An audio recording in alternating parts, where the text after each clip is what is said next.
So এতিয়া আৰু এটা বহুত important topic পঢ়াম মই very easy to grasp but very much important ঠিক আছে গতিকে টপিকটো হ'ল the difference between compensated demand and the difference between compensated demand uh, compensated demand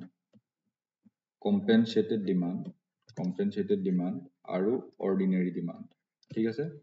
ordinary demand দুডাল কাৰ্ভ আছে এতিয়া আমি যেতিয়া পঢ়ো নাই যে প্ৰাইস কমিলে ডিমান্ড বাঢ়ে price bahile demand kome we generally talk about the ordinary demand curve ঠিক আছে we generally talk about the ordinary demand curve তাত গুটে বস্তু খিনি ঘুমাই থাকে হয়নে কিন্তু যেতিয়া আমি পঢ়ো about compensated demand curve আমি ইয়াত এটা বস্তু compensated demand curve আমি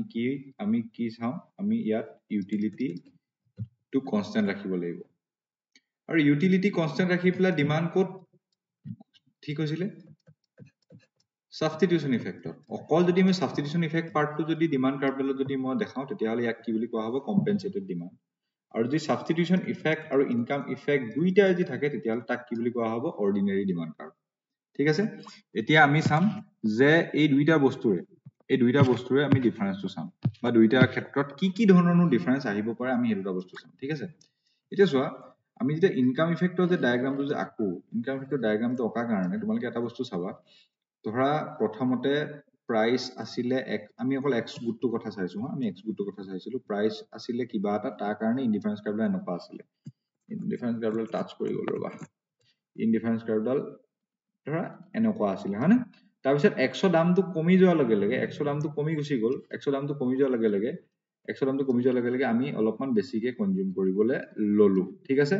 এটো ধৰা a ডালে প্ৰাইস 1 ক ইন্ডিকেট কৰিছে এটা প্ৰাইস 2 ক ইন্ডিকেট কৰিছে ঠিক আছে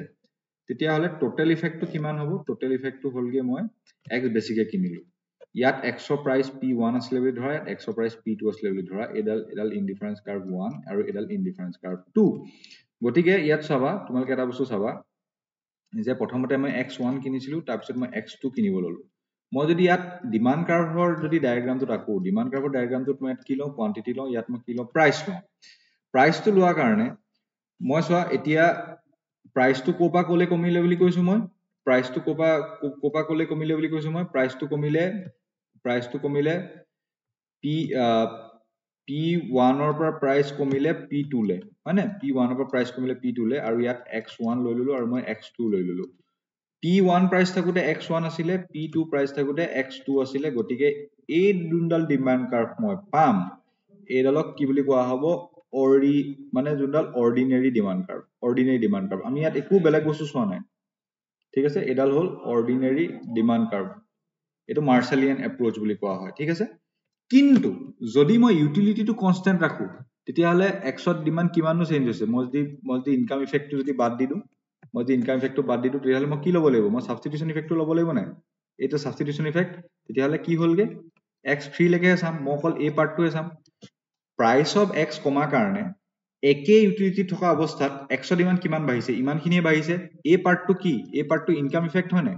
a পাৰ্টটো ইনকাম ইফেক্ট হয় আমি যে আগতে পঢ়িছিলো এটো সাবস্টিটিউশন ইফেক্ট হয় নাই মই যে অকল সাবস্টিটিউশন ইফেক্টটো লওঁ x1 পৰা x3 টো লওঁ মানে x1 x3 টো ইয়াত আছে না x3 টো somewhere here আছে হয়নে x3 পইণ্টটো গটিকে এই যোনডাল ডিমান্ড কাৰ্ভ হ'ব এই ডিমান্ড কাৰ্ভ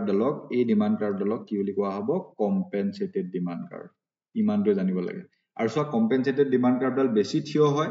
আৰু যোনডাল অৰ্ডিনাৰী ডিমান্ড কাৰ্ভ হেডাল বেছি পথালি টাইপৰ হয় অৰ্ডিনাৰী ডিমান্ড কাৰ্ভ এনেকুৱা হ'ব কম্পেনসেটেডটো এনেকুৱা কাৰণে হ'ব আৰু এই পাৰ্টটো যে আমি নললো যে ইয়াৰ মাজত থকা ডিফাৰেন্সটোৱে কি ইয়াৰ মাজত থকা ডিফাৰেন্সটোৱে হ'ল আমাৰ ইনকাম ইফেক্টটো যদি মই কনসিডাৰ নকৰো তেতিয়া হলে মই যোনডাল ডিমান্ড কাৰ্ভ পাম হেডাল কম্পেনসেটেড ডিমান্ড কাৰ্ভ মই পাই যাম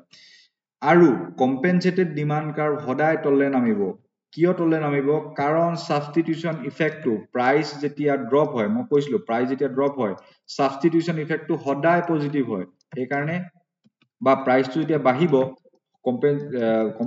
সাবস্টিটিউশন ইফেক্টটো সদায় নেগেটিভ হ'ব গতিকে এডাল সদায় ডাউনৱাৰ্ড স্লোপিং হ'ব কিন্তু অৰ্ডিনাৰী ডিমান্ড কাৰ্ভডাল আপৱাৰ্ড স্লোপিং হ'ব পাৰে কিহৰ ক্ষেত্ৰত গিভেন গুডছৰ ক্ষেত্ৰত গতিকে এই দুইটা কনসেপ্ট আহি ইয়াত লগ হয় মই পিডিএফ টো এতিয়া গ্ৰুপত দি আছো